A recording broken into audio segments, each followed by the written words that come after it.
Joe Biden finally entered the Democratic presidential race, and he's considered the frontrunner by a long shot. But is he? Hey, everybody, I'm Steve Green with Bill Whittle and Scott Ott, and this is Right Angle, brought to you by the members of BillWhittle.com. Gents, I don't know if you watched it, but Joe Biden announced his presidential campaign, I believe, first on Twitter by releasing this campaign video that, for all the world to see, and he was very much Joe Biden. There's a poll I saw this morning that's got him up 23 points on Bernie Sanders. He raised $6.3 million in the first 24 hours and all the rest, and yet I caught a story today on Rush Limbaugh that even the Clintons are worried that Trump is going to win next year. Let me find this. This story is courtesy of Rush, but it actually comes from The Atlantic. It said the Clintons are nervous about 2020. Like pretty much every other Democrat in America, Bill and Hillary are nervous that their party's primary field is too large, that it's going to be dominated by the wrong kind of debate. I think that's really central to this, and that the candidates will succumb to their worst instincts, and that President Trump will out-bully them anyway. It sounds to me like the Clintons don't believe that Joe Biden, who passes for a moderate these days and appeals to the same blue-collar former Obama voters who put Trump in the White House. Scott, does that sound like a front-runner campaign at this moment to you? Yeah, I'm reluctant to declare any kind of a front runner in the Democratic race. I mean, we're way early in the process. There are too many candidates that are in there, too many unpredictable possibilities, and frankly, Donald Trump, who changes everything. So seriously, I mean, just the presence of incumbent President Donald Trump, there's a phrase you never thought you'd say 10 years ago, Right. That completely changes anybody's potential gaming of this or predictions of it. I will tell you that I think that there's a large percentage of the Democratic Party that likes the idea of Joe Biden. The more they see Joe Biden the way he is now, I think the less they're going to like him.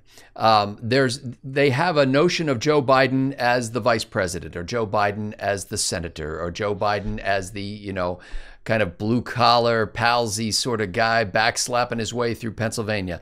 I don't think that they really, I think their first exposure to the new Joe Biden, so to speak, at his advanced age, in his current condition, with his ideas in contrast to what most of his party is saying, I think the bloom will be off the rose relatively rapidly. Well, this is a Democratic field that has highlighted itself so far by embracing socialized medicine and the Green New Deal and all the rest. And I kind of figured that all Joe Biden had to do was say, hey, look at all these kids. You can trust Uncle Joe. I'm not crazy like the rest of them. But in fact, Bill, not only is he jumping on a lot of this bandwagon, but you pointed out a video of a speech, I think, in Iowa, where he doesn't sound all that good. Like maybe his health isn't what it should be to be president. Let's play a small portion of this. Let's. I want to thank Rich Fitzgerald, the county executive, Allegheny County executive, for being here, and all my time in public life from since I've gotten involved. The country wasn't built by Wall Street bankers, CEOs, and hedge fund managers. If the enterprise hit hard times, everybody took a hit. Union workers, the UAW, took incredible cuts in their future and their pensions and the less to get GM working. They also got that last year and try to cut wages or freeze wages for their people. Right today, the same is happening in big hospital systems. I think we have to rethink how we define what constitutes a successful economy. Folks in America don't think their children are going to have the same standard of living they had. How can a person dignity be maintained?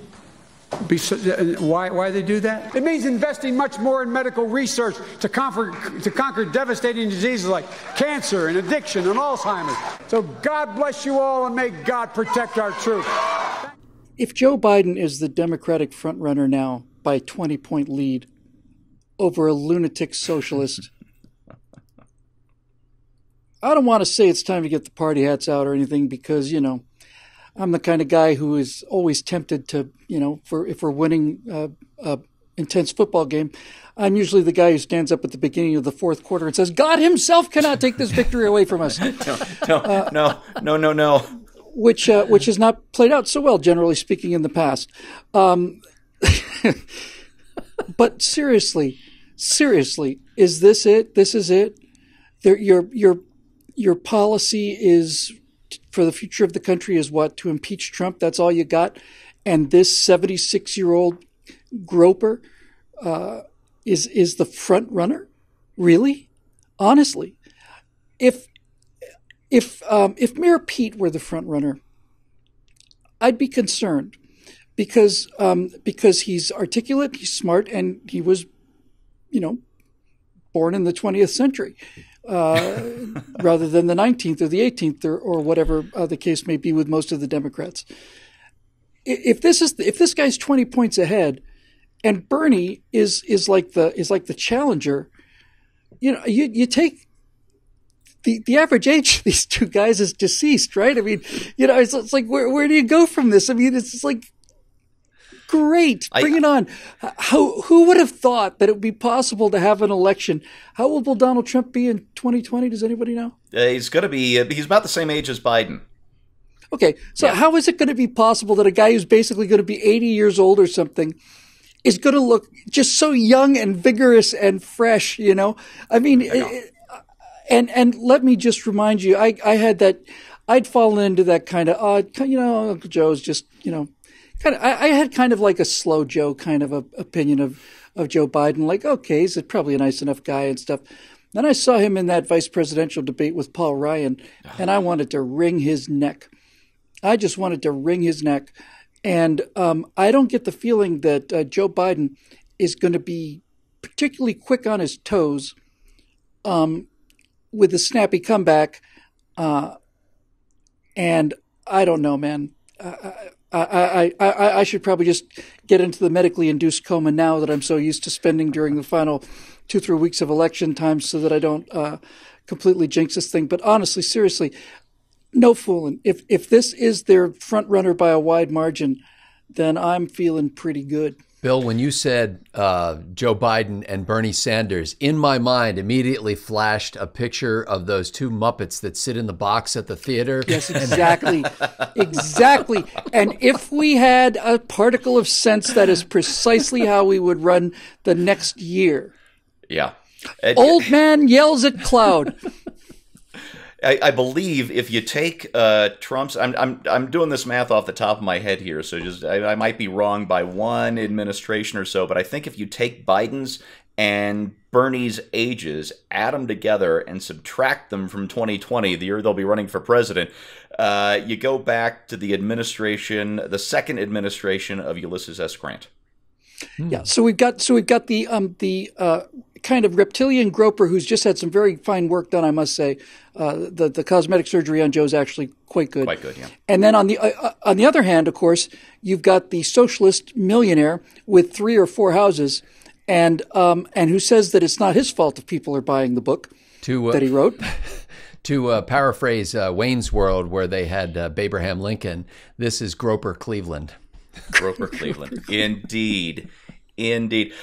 Folks, I watched that campaign video, and if Joe is going to run to the center of this field, wow, that tells you how far left out this Democratic field is right now, because he opened with the Charlottesville libel, this lie that the media has been peddling, that Donald Trump called the white supremacists there fine people, which he did not. Even Jake Tapper on his stupid CNN show on Sunday had to make the false claim that he had never said that Donald Trump had called them fine people. And they've got tapes of Tapper peddling that smear.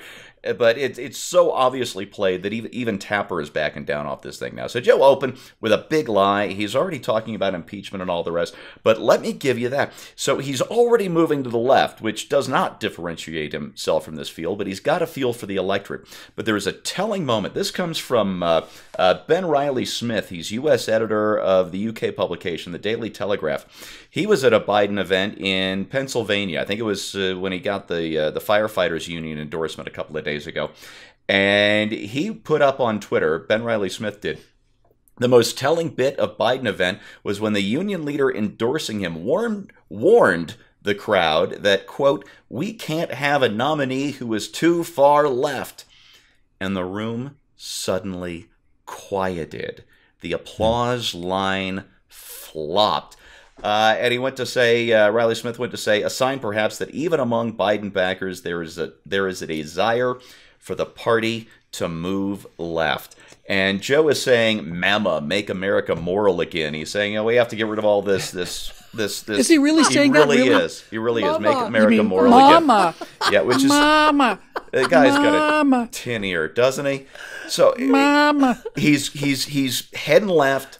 It's not far left enough, apparently, of this Union Hall, which is usually your fairly conservative Democrats, right? And it's just, it's a flop from start to finish. It's based on lies. And if this is the front runner at this point, all I can say is we have no idea who the nominee is going to be next summer for the Democrats. And that's your right angle on Gropey Joe.